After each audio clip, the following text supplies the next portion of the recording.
We are here to talk about the first and the only federal open data law. How many of you were here this morning for Waldo's stem winder? Most of you were here this morning for Waldo's stem winder. For those who weren't, Waldo Jakewith of the Open Data Institute explained that so far, despite all the energy on the federal level around open data, there is only one law. Congress hasn't shown much interest outside of it, but there is this one mandate. The Digital Accountability and Transparency Act, passed unanimously by Congress in May, signed by President Obama. And what we have going on right now is the first ever confluence of Republican and Democrat House and Senate staffers, the people who made it happen. To my far right, ironically, it's Krista Boyd, who is the specialist in open government and open data for the Democratic staff of the House Oversight Committee. To her left is Ali Ahmed, her counterpart on the Republican staff of the House Oversight and Government Reform Committee. John Craden of the majority staff of the Senate Homeland Security and Governmental Affairs Committee, also known as the HISGAC. And finally, Amy Edwards, who is the executive director of the Government Performance Task Force at the Senate Budget Committee and serves Senator Warner. These are the people who made the first open data law happen, and I'm excited to, with you all, have a conversation about how that came about, whether it can be replicated, and what the prospects are for the open data transformation in Congress. Before I do that, I will lead you very rapidly through a quick summary of what this law is and how it happened. And I'll try to do that fast because that's slides and me talking, and we want the conversation. I'm Hudson Hollister. I run the Data Transparency Coalition. We are the only industry organization that lobbies for open data in Congress, and we are grateful for Socrata's support as one of our 27 members. What is the Data Act? Well, I'll tell you first what the two main goals are, and I'll also explain that we're very excited. We think these goals survived from the very beginning, from the first version of the Data Act that was first introduced by Chairman Darrell Issa of the Oversight Committee and Senator Mark Warner in June 2011.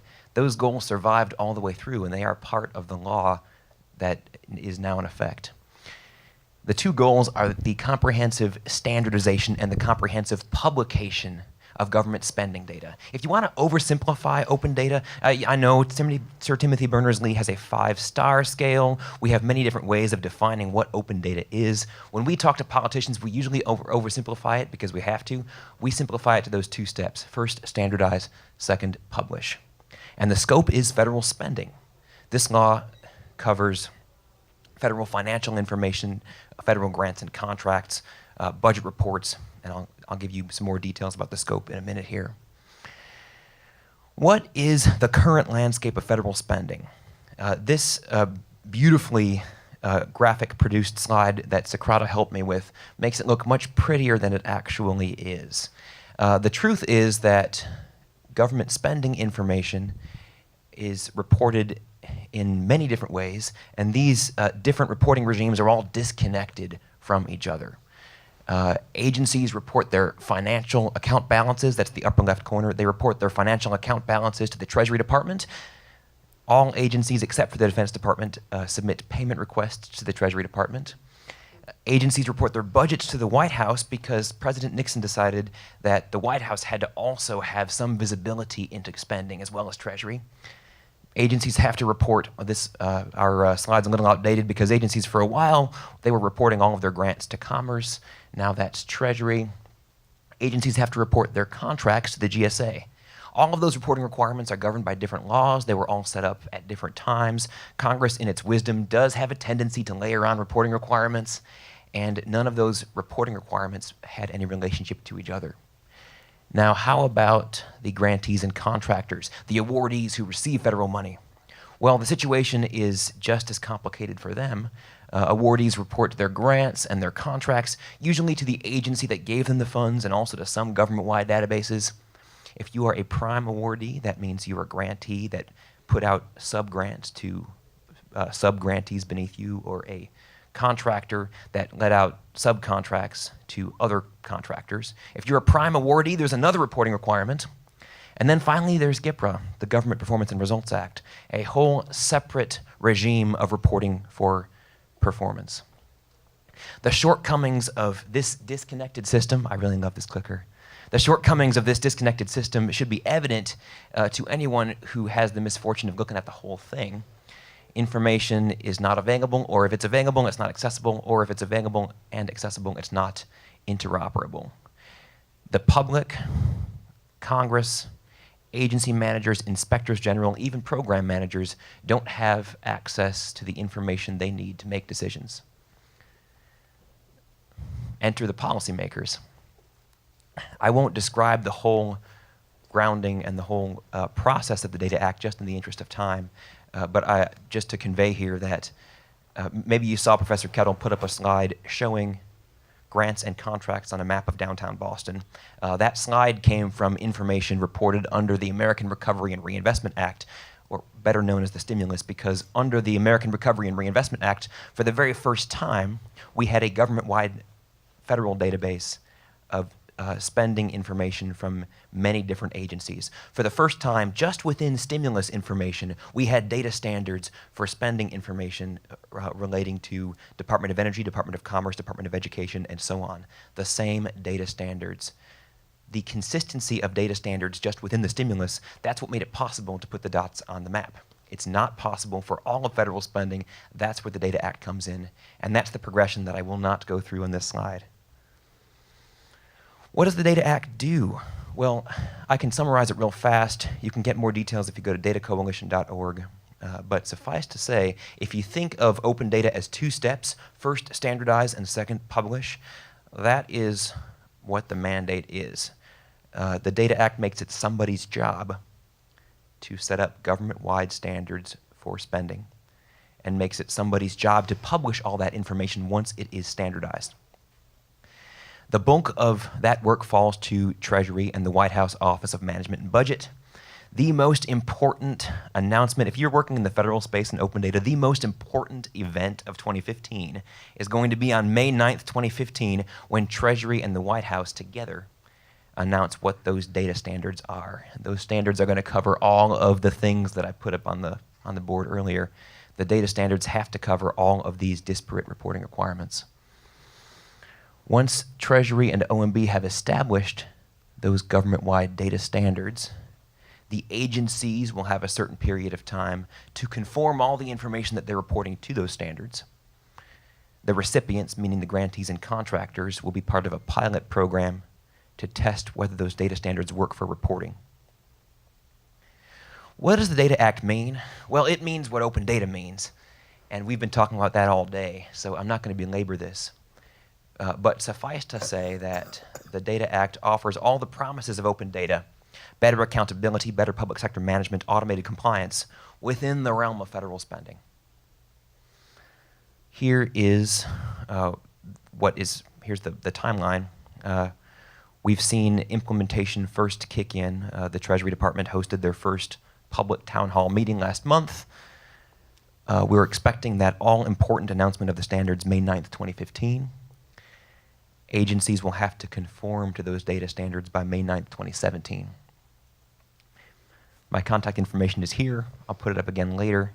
I'm excited to be here, and I am excited now, after you've had to listen to my monologue for a few minutes, to open up the questioning to the people who made this happen, to the staff members who, serving Representative Elijah Cummings, Representative Darrell Issa, Senator Tom Carper, Senator Mark Warner, the staffers that actually made this open data law a reality.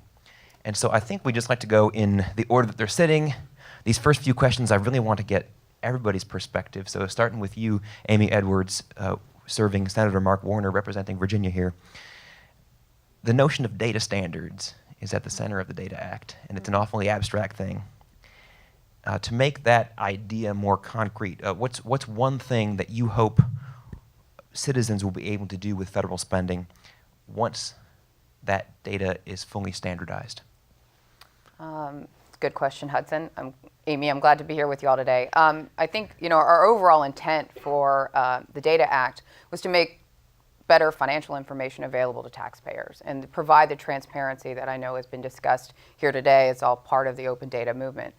But I mean, I think that's our important goal, the obvious goal, being able to see how federal money flows into your communities. We saw the power of that with the Recovery Act, and being able to track those dollars, state and local governments using that data so that it can help inform their decision making to know where federal money is flowing through the community. From the time where we appropriate it in Congress until it reaches the community, we haven't been able to bridge that gap. And so, I mean, I think really working toward connecting those dots, making all of these different areas talk to one another for the first time, whether you're a procurement official, a budget official, an accounting expert, or if you're working on grants, all of this financial information can now actually flow together in a really important way. And in addition to what we hope citizens will be able to do, we also want agencies and state and local governments and all this rich information is going to be available for the first time to actually utilize it to change the way we work in government. I think that's what we're starting to see happen now with chief financial officers across the federal government. And I think there's so much potential that we haven't seen yet and we're really excited about that makes the Data Act hold a lot of promise. So. Thanks, Amy. John Creighton, Senate Homeland Security and Governmental Affairs Committee. What's one thing you hope citizens could do with spending data? I had the opportunity to sit at a breakout session before, and one of the points that was raised was not necessarily, in the first year of pushing this data out, it wasn't necessarily what citizens were able to do, it was what the internal use. So I want to just echo one of Amy's points in that that's what we're hoping, that this is obviously a transparency measure, but just as important, and Senator Carper is a former governor and he always talks about you can't manage what you can't measure. And right now our agencies are very much in the dark as to kind of where they spend all their money. There isn't that standardized way of thinking about it and discussing it. And so I'm hopeful that while who knows where the citizens will go, maybe they'll just kind of look up, how much money is being spent on conferences and stuff like that. But I think first out of the gate is the potential for just agencies to better manage their own spending. And that's what I'm looking for, and that's kind of one of our focuses. Ali Ahmed, House Oversight Committee Republicans. What's one thing you hope could be done with the spending data? Well, I definitely co-sign to everything that John and Amy were saying about the internal focus. One thing that can be done with the data is it can be combined with non-federal data sets that are of vital importance to a community. Think about all of the grants that the Department of Justice awards under various programs to address the issue of crime in communities by handling an issue like juvenile delinquency, sort of addressed crime on the front end. By combining local police reports with geolocation, you map those two against each other, we might actually better see, like, is money flowing to the places which it needs to be flowing to? And Krista Boyd, I'll start with you next time. Krista Boyd of the House Oversight Democrats. What's one thing you hope could be done with the spending information? I think one thing that would be helpful is showing patterns in spending. So I think there are a couple of ways that can be helpful. One is giving entities who aren't getting as much money, arming them with the information that will allow them to compete with entities that maybe are getting more money. And the other thing is to show patterns in where agencies are misspending money. If there's underperformance in contracts, that those patterns can be identified and outside watchdogs can ask the questions that need to be asked to hold agencies accountable. Many of you have touched on this already, the idea that once the data is standardized and open, it can be used internally by the government. That is certainly not how the Data Act was sold in Congress. It was sold as a transparency measure. So let's dig into that internal use a little more. What are some of the things that you all are hearing from agencies? Are they willing to start to consider using this data once the standards are applied? Anybody? Well, I think I'd say that it's obviously sold maybe publicly as a transparency measure, but I'd say from its conception, one of the looks that both Senator Warner expressed and Chairman Issa, as a former businessman, expressed, as you of course know, Chairman Issa likes to share an anecdote about being being able to see where all of his parts from his auto parts company were selling by store and seeing anomalies, and then being able to send field reps out to go and address those anomalies. Literally, it was put at the back of the shelf and should have been on the other side of the shelf. So those sorts of, I think maybe the key phrase would be creating a level of vertical transparency within an agency. I mean, the further you get from the program office on any function of the federal government, the harder it is under our current system for the decision maker at each level of the chain to have the information they really need to know where resources are being allocated, like Krista mentioned. If I could add to that, I think right now we're hearing little bits and pieces about things going on in the agencies, but it's only been a few months since the bill actually passed, and so they're still working on trying to figure some of that out. I think some of the chatter has been around sort of the potential that folks can see, and if you're a CFO in an agency and you don't really have access to where all the spending is taking place and haven't really put that puzzle together before, clearly this is really exciting and puts you in a better role within the agency. So I think there's a lot of potential there. But one of the things, and I think the previous session really set up our discussion here in a great way, talking about the Gipper Modernization Act, which both Senator Warner and Senator Carper played a leading role in passing. The big picture here is, we get all of the important performance information, we get all the financial data at a program level and at different categories that we currently have now, and we can bring all of this information together to kind of have a more complete picture of what we're investing, how it's working, what it's delivering for taxpayers. And I think that promise, both for the agencies and for Congress, is what we're really all excited about. And if I could just add one thing, I don't want to downplay the importance of transparency, but one of the ways I look at transparency is that frequently, if you really want it to be ingrained in an agency, transparency cannot necessarily be the end in and of itself. It needs to be a tool that helps achieve a certain end. Too often we talk about transparency and there's the immediate reaction, well, transparency is always good. And we don't need to argue that, but transparency isn't free. I mean, and in this time of kind of shrinking resources, and I know so many of you are state and local government employees, I mean, you know this, like resources are so tight, there has to be a reason, a compelling reason as to why we are pushing these transparency measures. And I think that, and I'm hopeful that, and to go back to a point that was made before, that the use of this information internally to help agencies better manage their own resources can be that compelling reason, because, or else it's just going to be pushed down. There are dozens of things that are on the plate of secretaries and undersecretaries at our federal agencies. And if you just say, well, you've got to be transparent because it's your civic duty to do so, they'll be like, that's great, I'll get to that in 2 years after I'm already out the door. Like, there's got to be some value to it. So I'll just kind of leave with that. Krista, any other thoughts on the internal use of this data? Yeah, to pick up on something John was just saying, I attended yesterday, the National Archives has a Freedom of Information Act advisory panel, and I attended one of their meetings yesterday, and they actually discussed the Data Act. They have a proactive disclosure subcommittee, and they talked about the Data Act in the context of reducing the burden of agencies responding to Freedom of Information Act requests.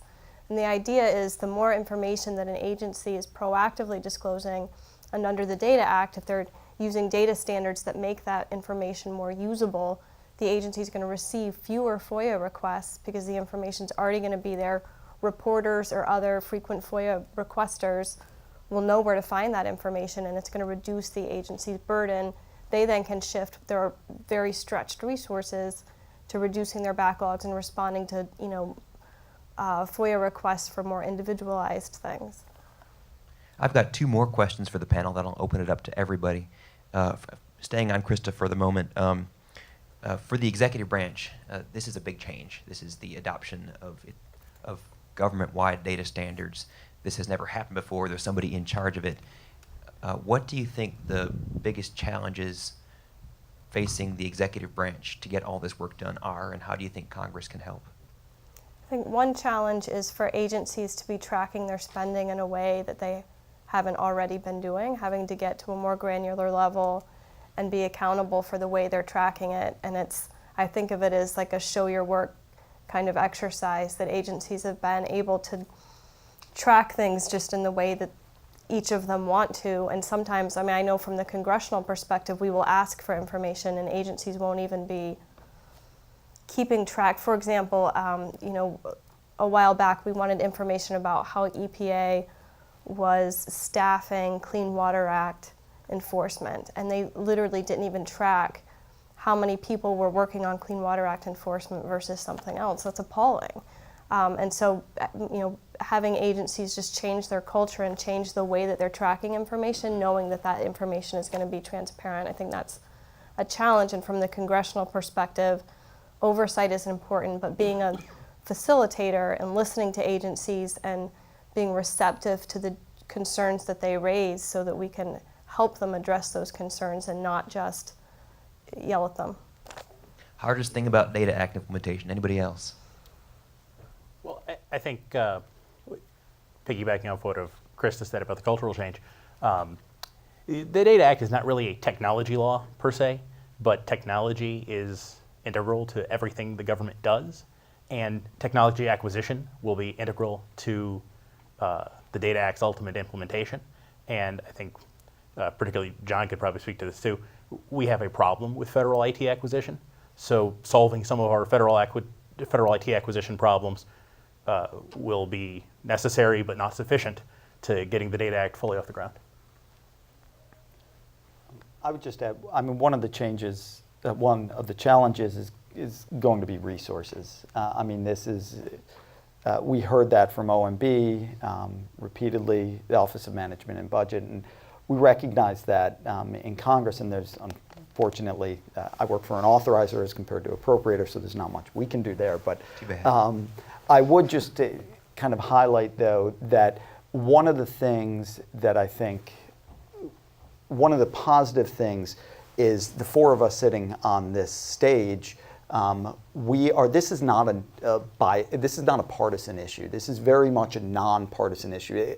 I think everybody, all of our bosses are looking for successful implementation. We don't necessarily want to be sitting in front of hearings in 2 years just playing gotcha. It's not a R versus D or anything like that. This is very much, like, all of our bosses see the potential in this law, and so congressional oversight, I think, is going to be very, very important.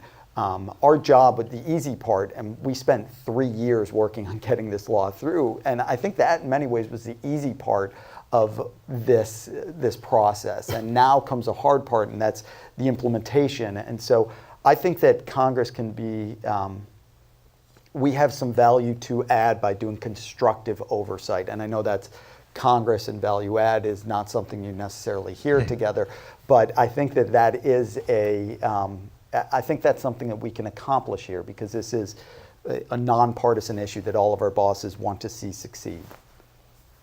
Just add my 2 cents. I mean, I think the cost constraints and the resource constraints is a big issue, and agencies are kind of all over the map on where they are with a variety of financial management modernization efforts. Some agencies are going to be more easily able to adapt. Some are going to have more challenges. I think there is a cross-agency priority goal around shared services. And there are 4 shared service financial management providers across the federal government.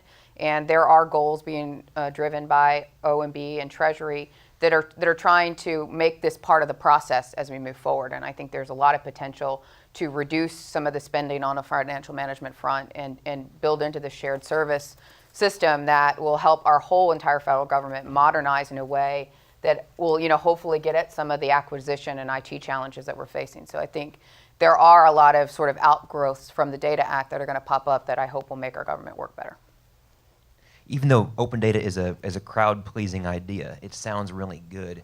It took dogged determination, took 3 years to get this law through Congress. And so that's why I think Waldo had the question this morning. It's why I want to ask it now. It's the nation's first open data law, and it covers the transformation of federal spending information from disconnected documents into open data. Do you think there's an appetite in Congress to pursue other open data mandates covering open areas? And if so, what areas would you look to? So I'm sure there will at some point be an appetite for that. I mean, the Congress, as the legislative branch, they like to legislate. Myself, though, at the staff level, I would have some concerns about legislating in this area. I mean, one is that we've all talked about the finite number of resources. If we were to pile on another, I mean, this was an unfunded mandate. That's what a lot of the agencies would say. If we were to then kind of throw something else on the agencies, my concern would be that it could distract from implementation of the Data Act. I mean, this is a multi-year process, and so that's one concern. I also think that any law, I mean, if you're looking at how you're going to draft that type of legislation, I mean, there was something to be said about the Data Act and financial management and focused on federal spending. We were building off 2006 law, FFATA, Federal Funding Accountability Transparency Act, which already pushed a lot of this data out.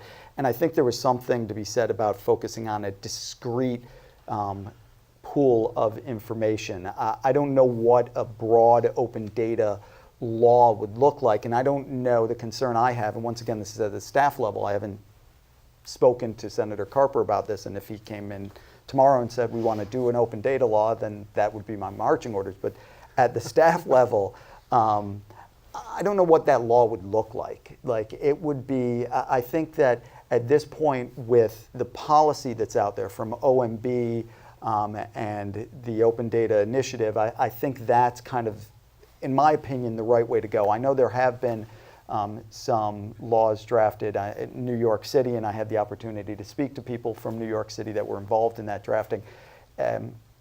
State government, and especially city and local government, can be a little bit, and I know you're all going to find this hard to believe, but you're a little bit more nimble than the federal government can be. I mean, Congress is not easy to maneuver, and so I worry that if we kind of rush into something, it might not be a perfect fit, and Another 3 that's years. why. Yeah. So.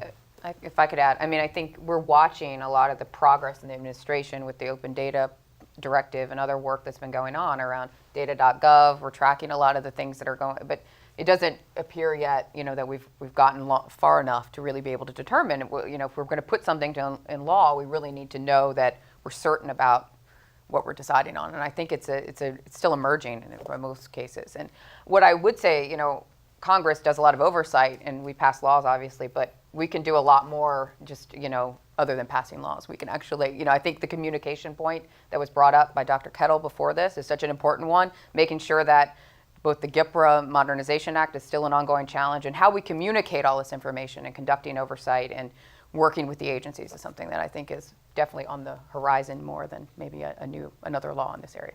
Well, we've heard from the Senate, the upper chamber, known for its restraint. What does the House say about the potential for open data laws? Well, I'll go first, I guess. I think that John and Amy's analysis is on point, and I think it would be a mistake to establish putting new language in statute as the be-all and end-all of advancing open data in the federal government. But in terms of how I think it'll happen, it may not be, within the next 10 years that a new open data law is written, because it may not be that one is necessary. As we reauthorize programs, as we reauthorize agencies, there'll be opportunities to put standardized data standards and open data in there. Prior to the Data Act passing, language that was written as part of the first draft of the Data Act was incorporated in you'll remember this better, the Child Welfare and Family Services Act of 2012. Good memory. Yeah, so there'll be other opportunities to do things like that. I'd also say that the Freedom of Information Act it's thought of as an open records law, but it was written in an era of records and not data, because you couldn't transmit data between 2 points except as a spreadsheet printed out on a piece of paper and put in the U.S. Postal Service. So, like Krista mentioned earlier, if you're already looking at proactive disclosure, the House has moved legislation on a unanimous basis that will expand the proactive disclosure requirements under FOIA. You're looking at a requirement to essentially put more data online. And then it becomes a communication issue with Congress, sort of encouraging agencies to think data-oriented and not records-oriented.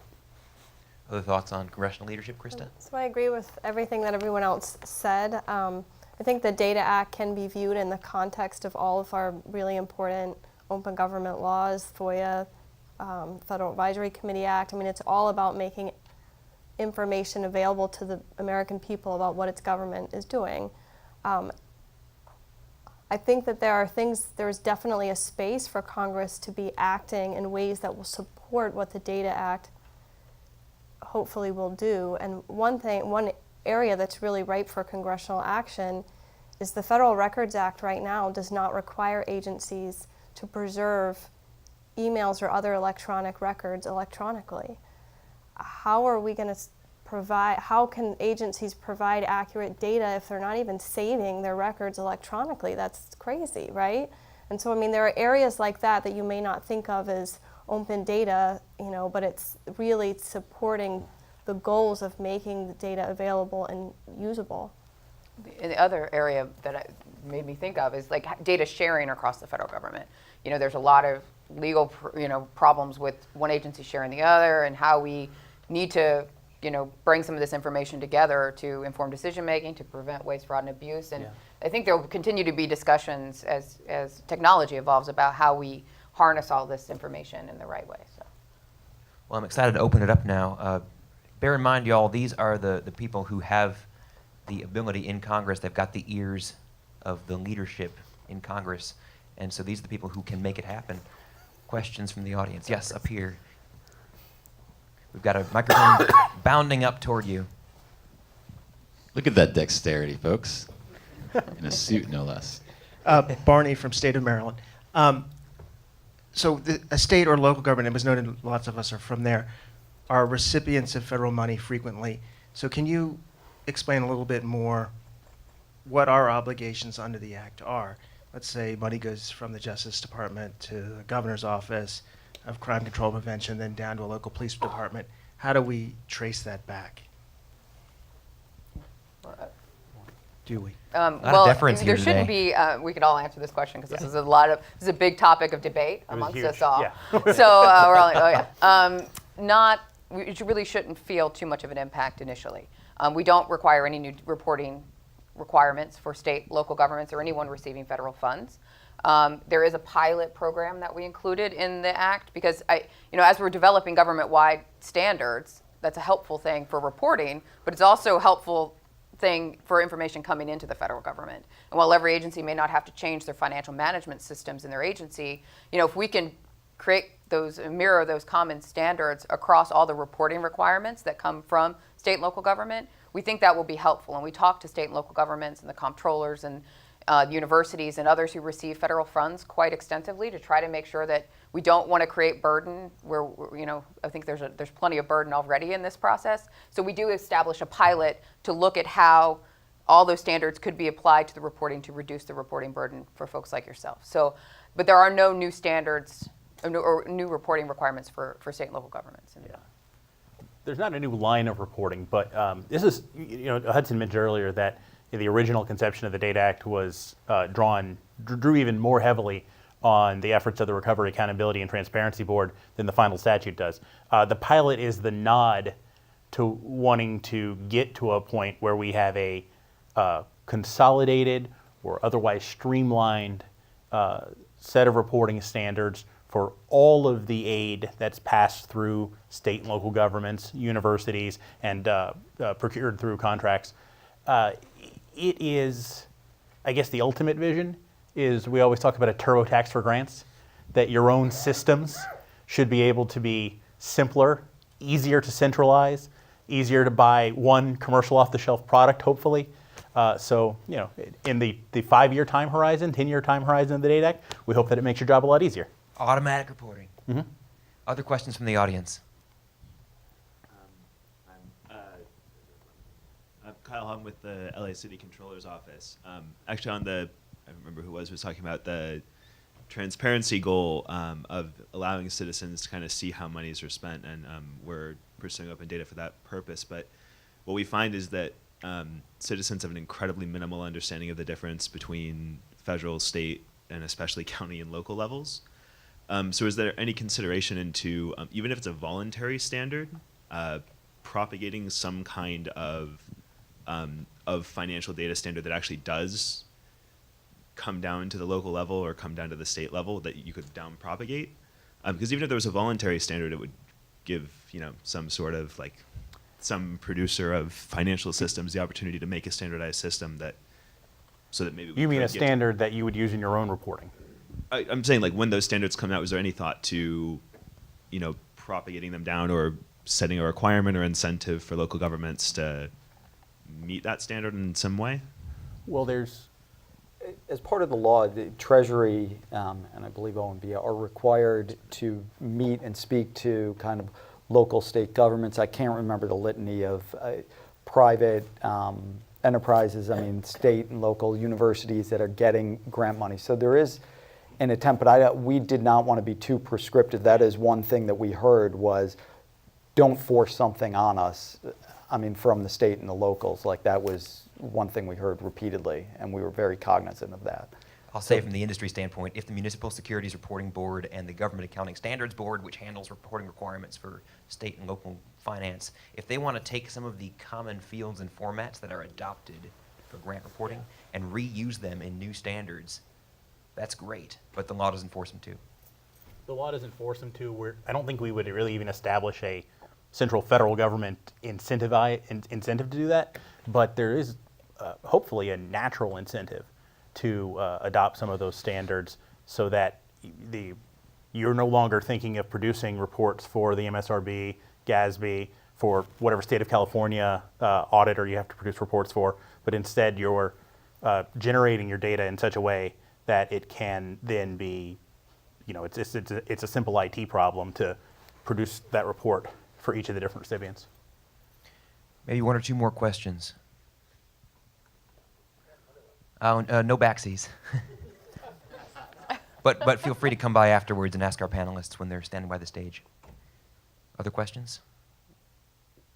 Now you got to go back. Well, now I've got to go back. Yeah. Gee, everyone wants to hear. Okay, Barney, sorry. For the federal agency, since it doesn't affect us, do Whew, you really? define the where that you want to track? Like, is it to the right state, county, zip code? How do you, maybe this is in the standards that are coming up. It should be in the standards. I mean, I think we had, we don't have, I think in the tracking of federal funds, like it doesn't have the place in which the work takes place. So I mean, we can't, if a contract goes to Boeing, we can't tell, if the point where the work takes place. I mean, we don't have that ability to track. So we were building off what we have the ability to track now with the federal government. So I think county, congressional district, zip code, all of those things are currently there. So we should be able to track by that. But that's very much part of the discussion taking place right now with OMB and Treasury. At least that's what I think. Yeah. Yeah. One more question perhaps. My microphone's off, so maybe that is a signal. Oh, bad. That's a signal. One more question perhaps.